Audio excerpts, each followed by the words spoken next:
کمر نہ کسے، محنت نہ کرے، جد و جہد نہ کرے، ومن کفر بعد ذلک فاولئک هم الفاسقون۔ یہ ہے وہ نوید جو اقبال نے دی ہے، وہ جو توحید کی تکمیل ہوگی اس کائنات کے اندر کب ہوگی؟ شب گریزاں ہوگی آخر جلوہ خورشید سے، یہ چمن معمور ہوگا نغمہ توحید سے۔ اب اسی موضوع پر ایک اور حدیث سن لیجیے، یہ بھی رواہ احمد فی المسند بسند صحیح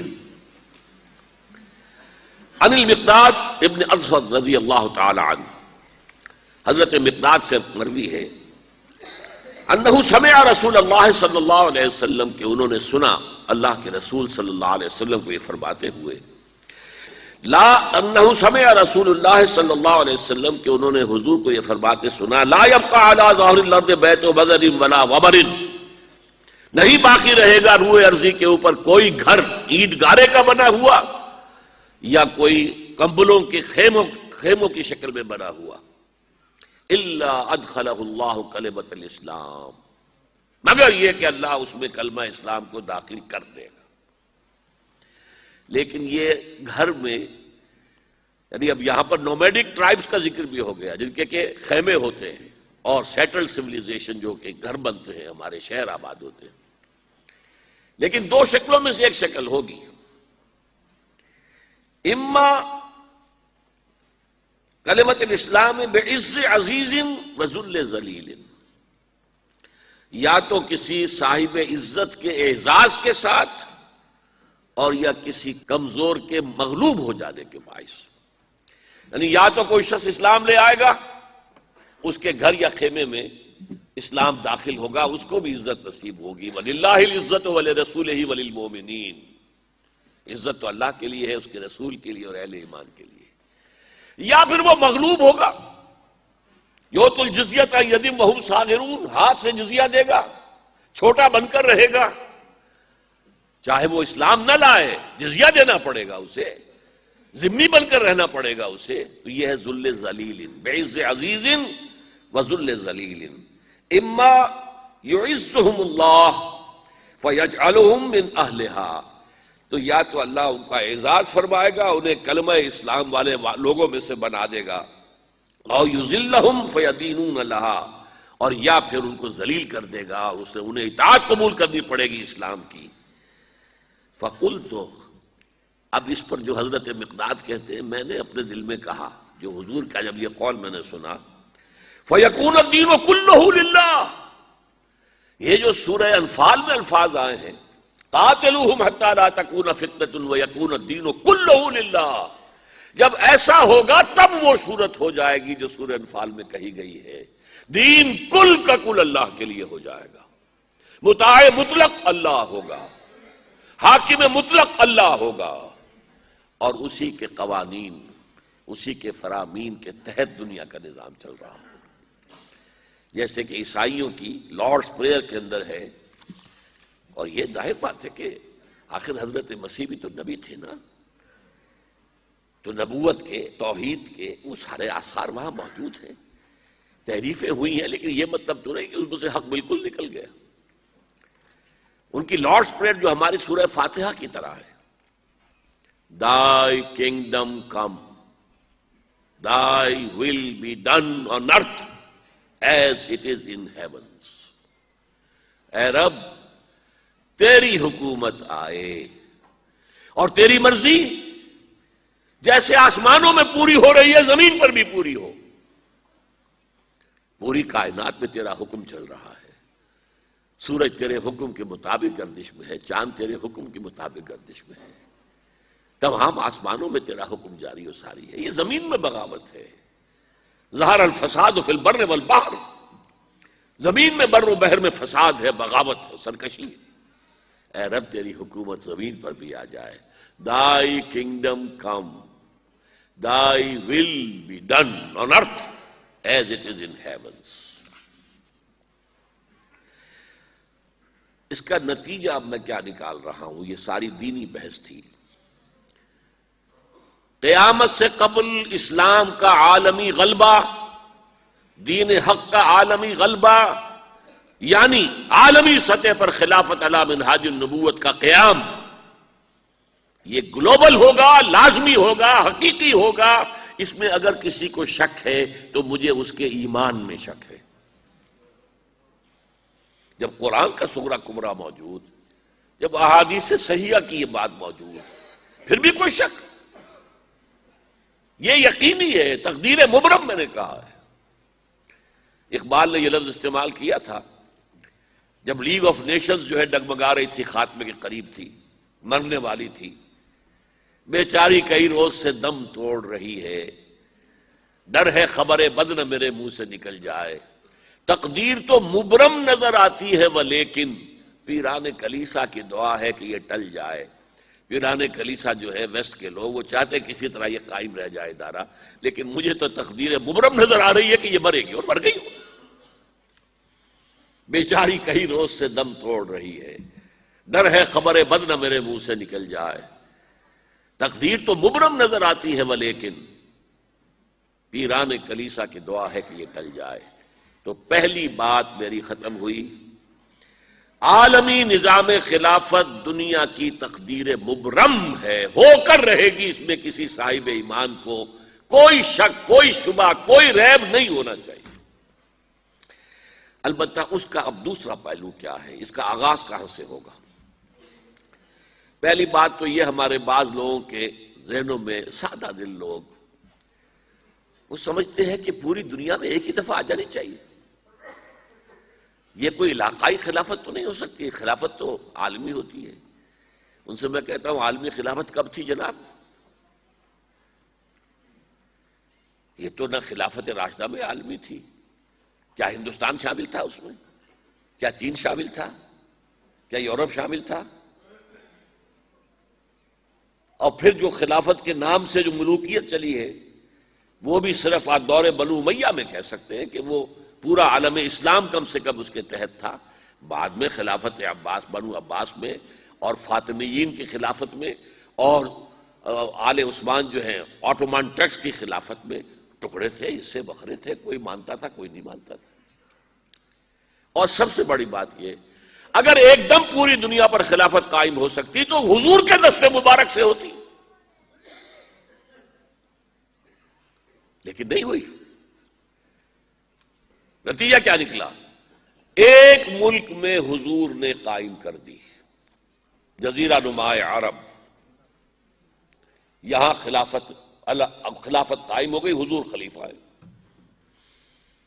اس کے بعد آپ کے خلفائے راشدین نے پھر اس کو وسعت دی، شرقاً غرباً شمالاً، 3 کالمز نکلے ہیں فوجوں کے، صحابہ کرام کے، 3 کالمز، ایک ایسٹ ورڈ، ایک ویسٹ ورڈ، ایک نارتھ ورڈ۔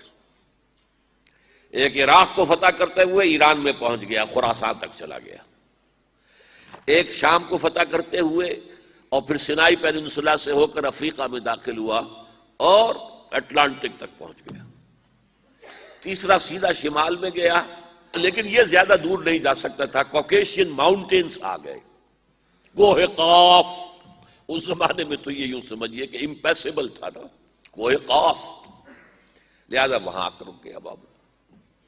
اب بھی یہ ہوگا، کسی ایک جگہ سے شروع ہوگا پھر پھیلے گا، اس کے سوا کوئی چارہ کار ہے ہی نہیں۔ اگر ہر جگہ پوری دنیا میں ایک ہی وقت میں ہو سکتا تو حضور کے دست مبارک سے ہوتا صلی اللہ علیہ وسلم۔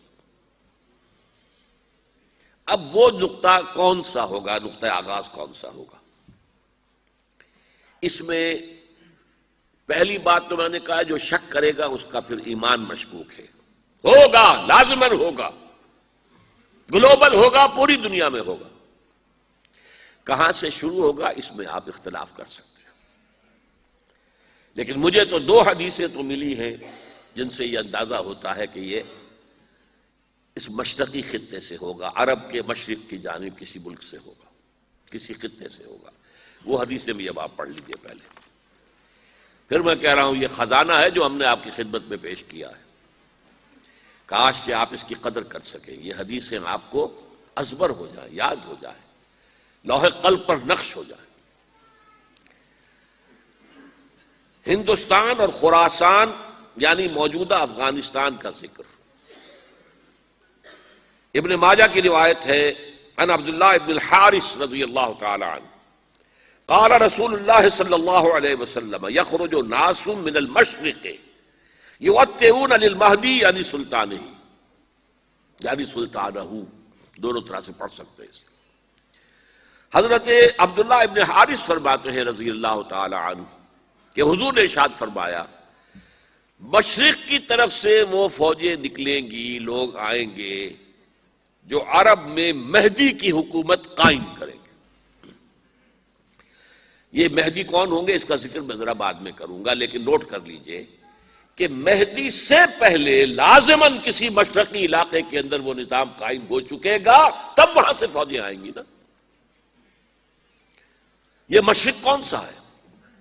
عرب کے مشرق میں آپ چلیے ایران بھی آ جائے گا، افغانستان بھی ہے، پاکستان بھی ہے، اور اگر اسے اور توسیع دیں تو ہندوستان بھی ہے۔ یہ ہے عرب کا مشرق، اس سے فوجیں جائیں گی۔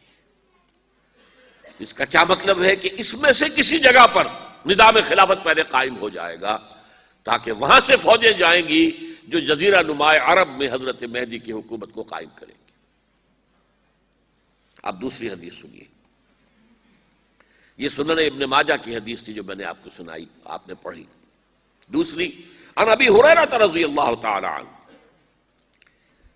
یہ ترمذی شریف کی روایت ہے، قال قال رسول اللہ صلی اللہ علیہ وسلم یخرج من خراسان رایات سود لا يردها شیء حتی تنصب بایلیا، خراسان کے علاقے سے سیاہ جھنڈے لے کر فوجیں آئیں گی، ان کا رخ کوئی موڑ نہیں سکے گا، ان کو پیچھے پھیر نہیں سکیں گے کوئی بھی، یہاں تک کہ وہ یروشلم میں جا کر جھنڈے نصب کر دیں گے۔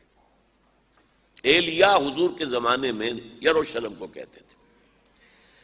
یہ یروشلم تھا جب حضرت سلیمان کی حکومت تھی اور یہاں پر معبد سلیمانی، ہیکل سلیمانی قائم ہوا، پھر یہ یروشلم ہی رہا ہے تاریخ میں، یہاں تک کہ سن 70 عیسوی میں جب ٹائٹس رومی جنرل نے اس کو گرایا، ختم کیا، سیکنڈ ٹیمپل گرا دیا اور یہاں سے یہودیوں کو کہا نکل جاؤ، یہاں سے کوئی یہودی باقی نہیں رہا، تب بالکل تہم بالا برباد کر دیا۔ اس کے کوئی 150 سال بعد ہیڈریان، رومن ایمپرر ہیڈریان، اس نے پھر دوبارہ آباد کیا اس شہر کو۔ 150 سال تک یہ بالکل بنجر اور بالکل غیر آباد پڑا تھا۔ اب ہیڈریان نے جب آباد کیا تو اس کا نام ایلیا رکھا، اب یروشلم نام نہیں تھا، تو حضور کے زمانے میں پھر اس کا نام ایلیا تھا۔ اور اب اس سے کیا معلوم ہو رہا ہے کہ یہ یروشلم مسلمانوں کے قبضے سے اس وقت نکلا ہوا ہوگا، ایک دفعہ پہلے نکلا تھا، سن 1099 عیسوی میں مسلمانوں کے ہاتھ سے نکلا، کروسیڈرز، عیسائیوں نے آ کر اس کو قبضے میں کیا، لاکھوں مسلمانوں کو مارا، قتل کیا۔ اس کو 1187 عیسوی میں واپس لیا ہے۔ کس نے لیا ہے؟ صلاح الدین ایوبی، کرد۔ عرب کھوکھلے ہو چکے تھے، عربوں نے کھویا، واپس نہیں لے سکے، بہت حکومت کر چکے تھے، 400-500 برس کی حکومت کر کے، اور ان کے عیش اور ان کے آرام، اب ان میں جان نہیں تھی کہ وہ واپس لے سکے۔ واپس لینے والا گرم کرد خون تھا، صلاح الدین ایوبی۔ تو گویا کہ اب آپ سمجھئے کہ 88 برس تک عیسائیوں کا قبضہ رہا یروشلم پر۔ اب 1967 میں یہودیوں نے قبضہ کیا ہے، اور اب 38 برس تو ہو گئے، 88 نہیں تو 38 برس تو ہو گئے ہیں، لیکن وہ دور آئے گا کہ اب پھر لیں گے، لینے والے عرب بھی نہیں ہوں گے، خراسان کے علاقے سے فوجیں آئیں گی۔ یہ خراسان کیا تھا؟ ایلیا تو میں نے آپ کو بتا دیا، یروشلم کا نام ہے۔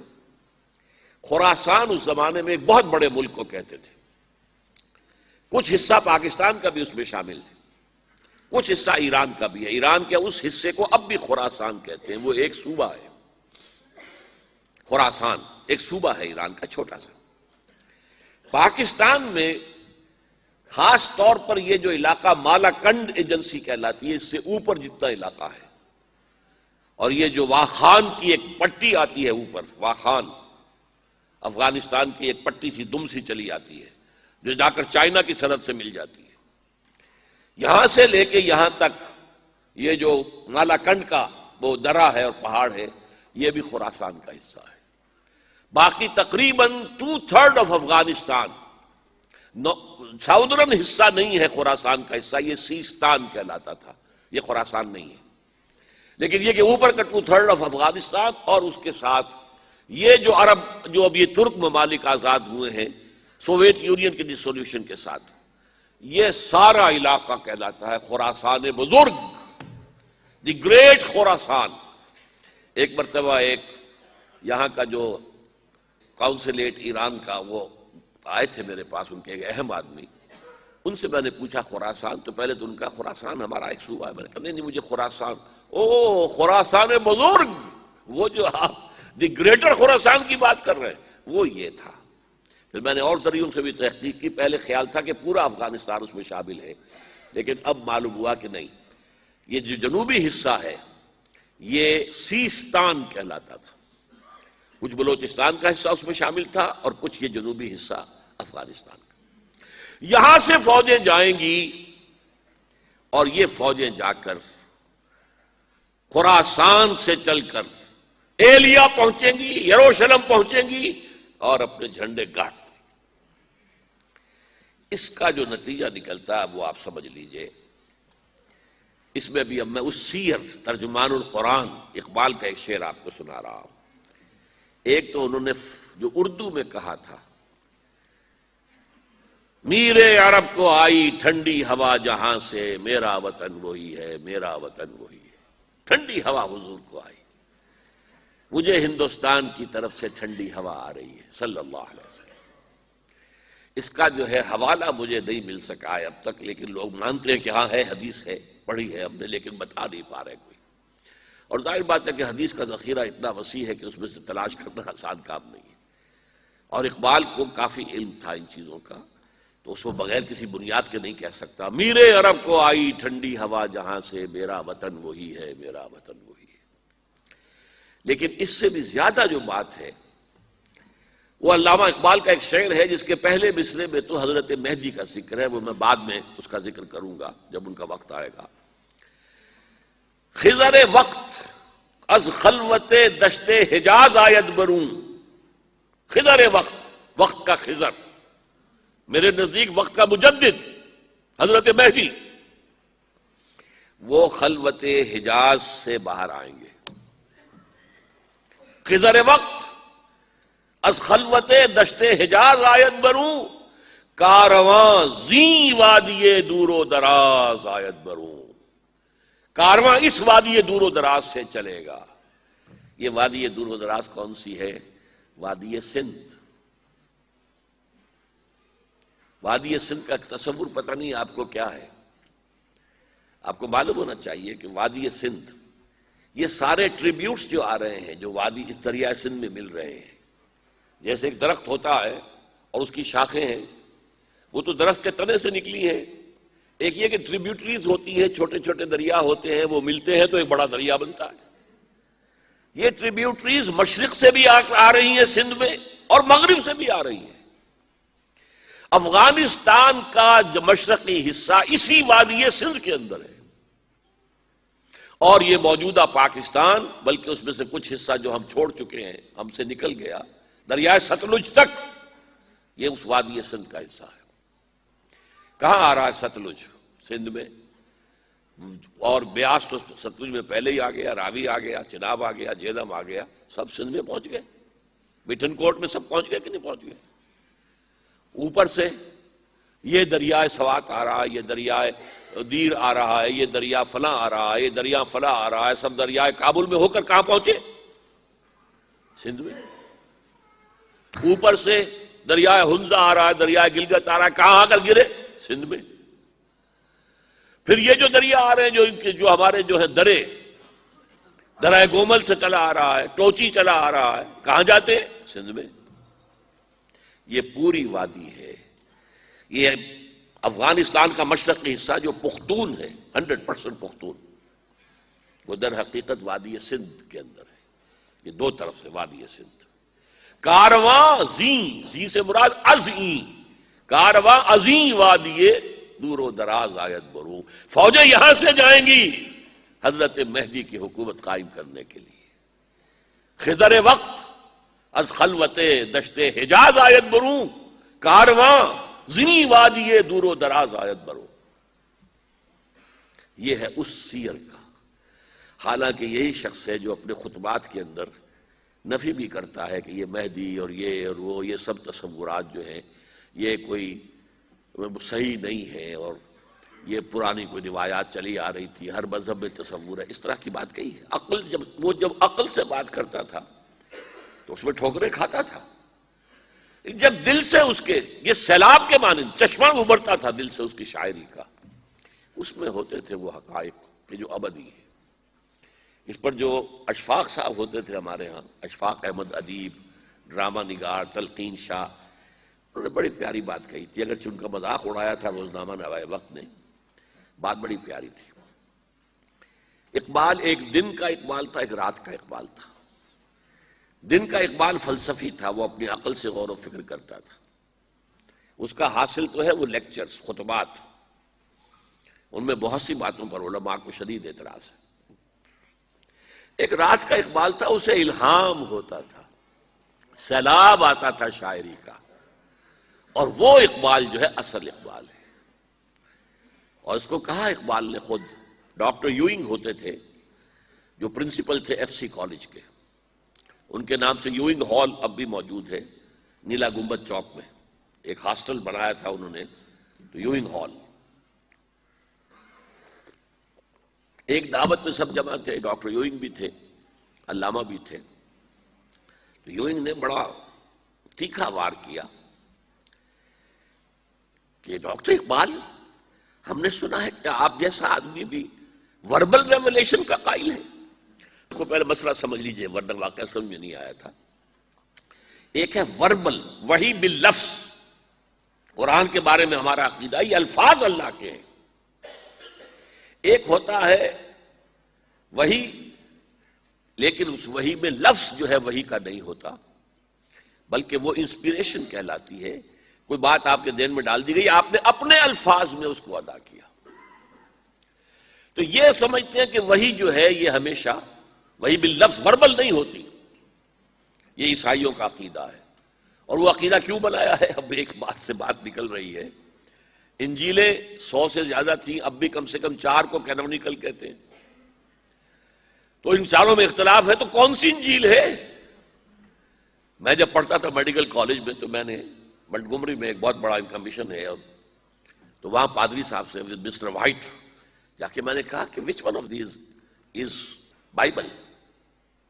اب جواب آپ سنیے، ذہانت کا شاہکار ہے، none of them is Bible. Bible is in them. ان میں سے کوئی بائبل نہیں ہے، بائبل ان کے اندر ہے۔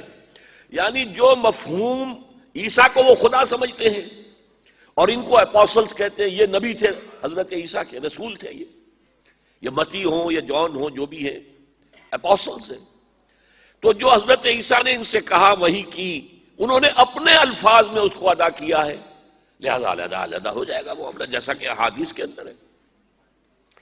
تو اقبال سے کہا کہ اقبال، ڈاکٹر اقبال، میں نے سنا کہ آپ بھی وربل ریولیشن کے قائل ہیں۔ کہ بالکل، اور مجھے تو ذاتی تجربہ ہے، مجھ پر جو شعر اترتا ہے وہ الفاظ میں ڈھلا ہوا ہوتا ہے، میں تبدیلی کرنا چاہوں تو نہیں کر سکتا۔ چپ ہو گیا یوئنگ، اب آگے کیا بولے گا یوئنگ؟ تو بہرحال اقبال کا یہ شعر جو ہے رات کے اقبال کا شعر ہے، یہ اس اقبال کا جس کو الہام ہوتا تھا۔ خضر وقت از خلوت دشت حجاز آید بروں، کارواں زنی وادی دور و دراز آید بروں۔ اب میں نے اب تک تو یہ ڈسکس کیا ہے قرآن، حدیث، سنت اور ایک ترجمان القرآن کے حوالے سے۔ اب آئیے عالمی حالات کے حوالے سے دیکھیں۔ عالمی حالات سے بھی معلوم ہوتا ہے کہ ایک عالمی ریاست تقدیر مبرم ہے، زمانہ تیزی کے ساتھ ادھر جا رہا ہے جبکہ پوری دنیا کی ایک ریاست ہوگی، بلکہ بہت پہلے سے اس کا تقاضا پیدا ہو چکا ہے۔ دنیا اتنی چھوٹی ہو گئی ہے، آج آپ اسے کہتے ہیں گلوبل ولیج، یہ تو گاؤں کے مانند ہے، اب کوئی فاصلہ نہیں رہا۔ امریکہ میں تاج پوشی ہو رہی ہے بش صاحب کی، اور کا منظر ہم بیٹھے دیکھ رہے ہیں، سارا کا سارا 12,000 میل دور بیٹھے ہوئے دیکھ رہے ہیں۔ دنیا کیا ہے؟ یہ تو ایک گاؤں ہے، ایک شہر ہے، اور ایک عالمی ریاست اگر قائم نہیں ہوتی تو دنیا میں کبھی امن قائم نہیں ہو سکتا۔ لہذا دنیا میں امن کے لیے ایک عالمی ریاست ضروری ہے، اور اسی کے پہلے قدم کے طور پر وہ لیگ آف نیشنز جو ہے قائم کی گئی تھی۔ کوئی تو ادارہ ایسا ہونا چاہیے جہاں دنیا کے سارے ممالک کے نمائندے بیٹھیں، سوچیں، غور کریں، فیصلے کریں۔ اگرچہ وہ جو بے ایمانیاں دلوں میں تھیں، جو بدنیتیں دلوں میں تھیں، انہوں نے ناکام کر دیا اس کو، لہذا وہ مر گئی، ختم ہو گئی۔ ہاں، جنم دے گئی اسرائیل کو، اس کے وطن سے اسرائیل نے جنم لیا، اسرائیل نے نہیں، بالفور ڈکلریشن نے،